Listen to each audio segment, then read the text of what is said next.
Good day, everyone. I am Isabel Facey Ilagan from BSTM 2C4, and I will be your teacher, or I must say your tutor for today's video. I hope you learn a lot from this video.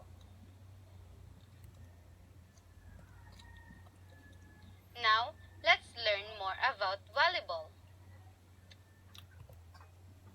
Now, let's start from the things you'll need to learn to this video.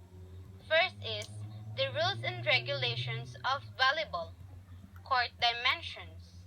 The equipment we will use when playing the volleyball. How to officiate the volleyball. How to play volleyball, and also the history of volleyball. What is volleyball?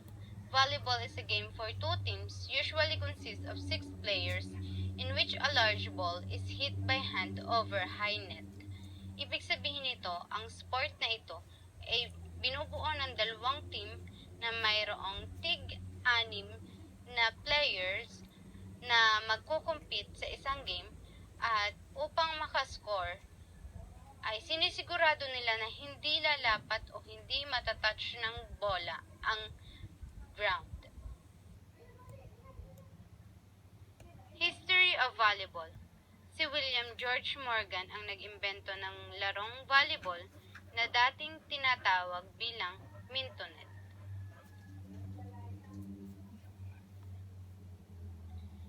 (1896) First volleyball match played at Springfield College. The first exhibition match of volleyball played at Springfield College.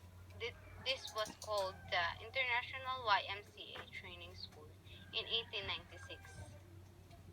1900s. Special ball was introduced for the game. They were created a ball in 1900s consisting of 3 layers. The first was a latex bladder made from the material like a bicycle tire. The second was a cheesecloth material around the bladder, and the outer layer was a leather. 1916. The set and spike was introduced in Philippines. In the Philippines, an offensive style of passing the ball in a high trajectory to be struck by another player, or the set and spike, was introduced. 1917. The game was changed to 21 points to 15 points. The game was changed from requiring 21 points to win a smaller 15 points to win. In 1919, about 16,000 volleyballs were distributed by the American Expeditionary Forces to their troops and allies, which sparked the growth of volleyball in new countries. 1928. United States Volleyball Association was formed. It became clear that tournaments and rules were needed, so that the United States Volleyball Association was formed.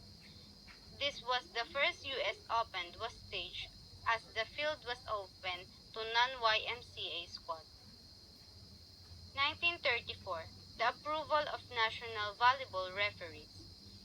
Here, there was approval and recognition of national volleyball referee. The first referee is the official in charge.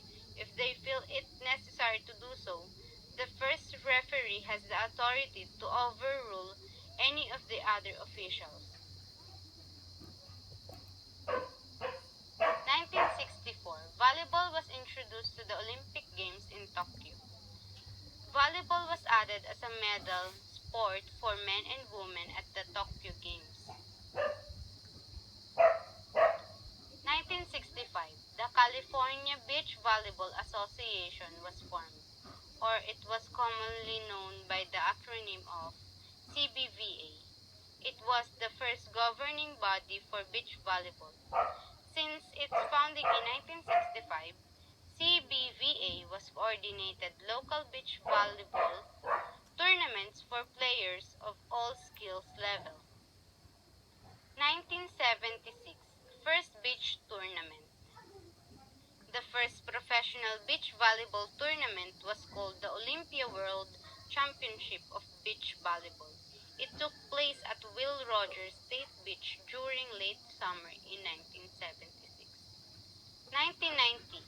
The World World League was created. The goal of World League created in 1990, bring the world's top men's team together and create a globe-trotting circuit with attractive prizes, bringing the best of volleyball to every continent. 2002, beach volleyball court dimension was reduced. Court sizes for indoor and beach volleyball are very different. Indoor courts are 18-meter by 9-meter with a parallel attack line that is 3 meter from the center line. Beach court are smaller, 16-meter by 8-meter, and there is no attack line. A player may hit the ball from anywhere on their side of the net. Now, let's proceed from the rules and regulations of volleyball. First, we have the best of 5, which was the final set is only 15 points. And there will be only 6 players each team who will compete one game. You cannot touch the net, cannot hit the ball into the antenna of the net, cannot catch the ball, cannot step over the line during service, cannot touch the ball more than 3 times, and reaching over the net. Ang ibig sabihin lang ng mga cannot na ito ay magiging fault sa inyong team kung saan magkakaroon ng points ang opponent team. Dapat ay hindi mo matatouch ang net, kundi ito ay error. Hindi mo dapat mahihit ang ball doon sa antena na meron sa net, dahil ito din ay error. Hindi mo dapat i-catch ang ball sapagkat tatawagin ito na holding.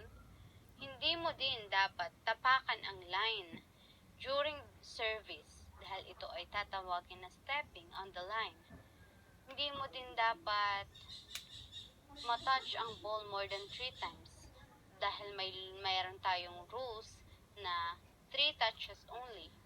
At hindi mo din dapat i-reach ang bola over the net. Ibig sabihin, ang fault na ito ay tatawagin reaching over the net. Now, let's proceed from the court dimension. We have service zone, service line, attack line, center line, front court at back court. Ibig sabihin lang ng mga ito. Sa service zone, ito ang zone kung saan magsa-service ka para makapoint kayo o makapagsimula ng rally. Tapos, ang service line ay dapat hindi mo maapakan kung hindi magiging fault ito. Gaya ng sinabi ko nung una. Ang attack line is 3 meter away from the center line. And that center line was where the net post was presented or included. Ang front court ay nandun ang mga player, 3 player. And the back court, we have also 3 players. Now, we have the equipments we will use when playing the volleyball. These are the antennas, which we have the 2 in the opposite side of the net. The ball, especially the ball. The net post, and the side band.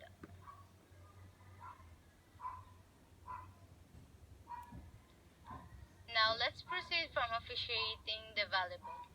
We have 4 officials, the referee 1, or known as the head official of the game, referee 2, the scorer, and the linesman. Referee 1, he makes final decision and changes other officials' decision if needed. This is usually happened when some of the officials are not sure of their judgment or decision. He tosses the coin to start the game, and during the match, he admonishes both teams not to delay the game and decides when service is to be made.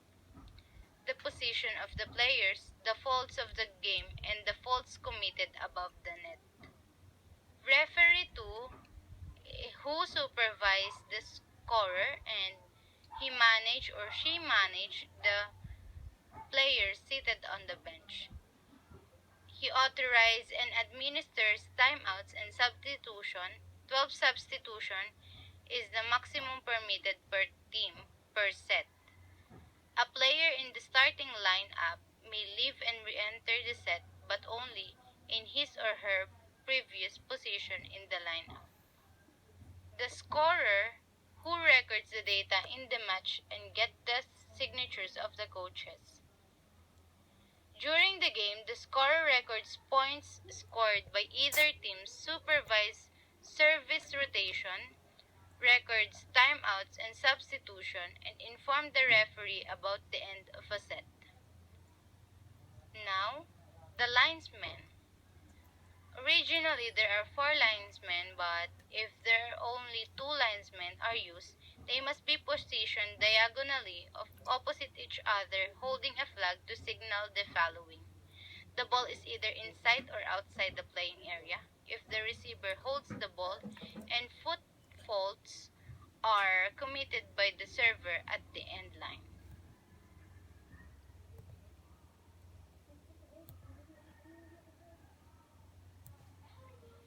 Players should rotate clockwise after team has a point, and the team who won 3 sets is the winner.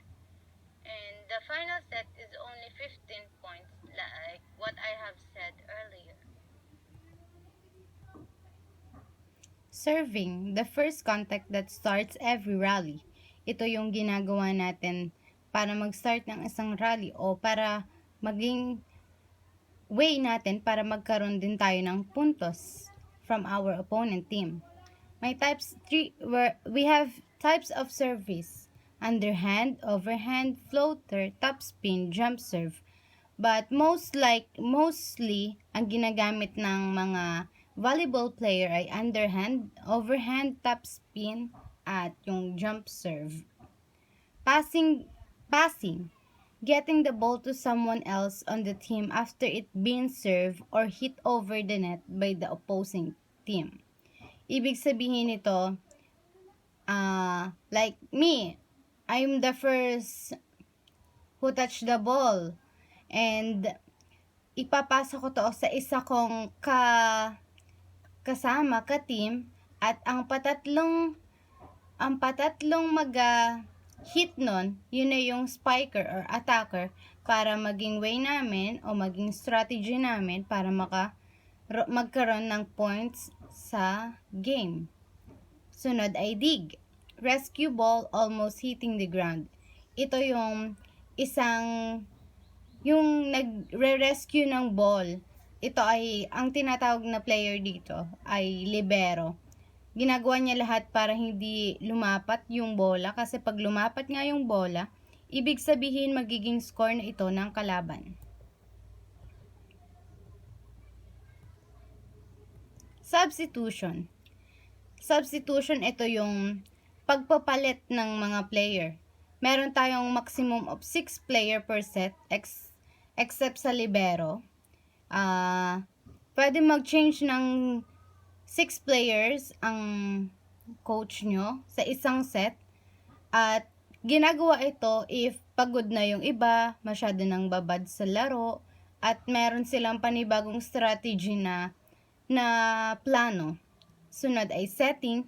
It gets the ball hanging in the air, ready to be spiked by another teammate with force. Ito nga yung second na magre-receive ng bola.